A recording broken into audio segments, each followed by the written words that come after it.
নতুন সভ্যতা শ্রীজাত এর কবিতা।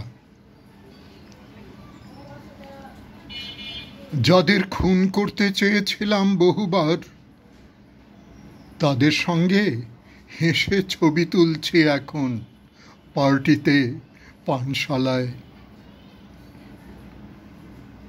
যাদের ভালোবেসেছিলাম তাদের কি যেন অসুখ করেছে, খবর রাখি না।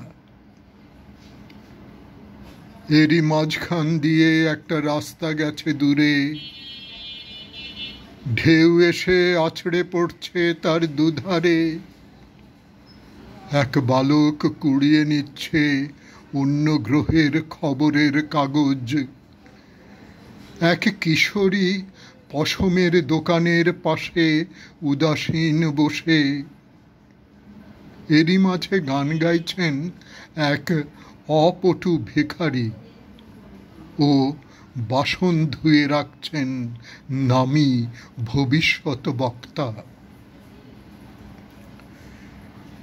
আমি পানশালা থেকে বেরিয়ে, হাসপাতাল থেকে মুখ ঘুরিয়ে কি এক অলীক কৌশলে নেমে পড়ছি সেখানে, আর ভুলে যাচ্ছি বিস্মৃতি ও ছলনা ছাড়া নতুন সভ্যতা হয় না।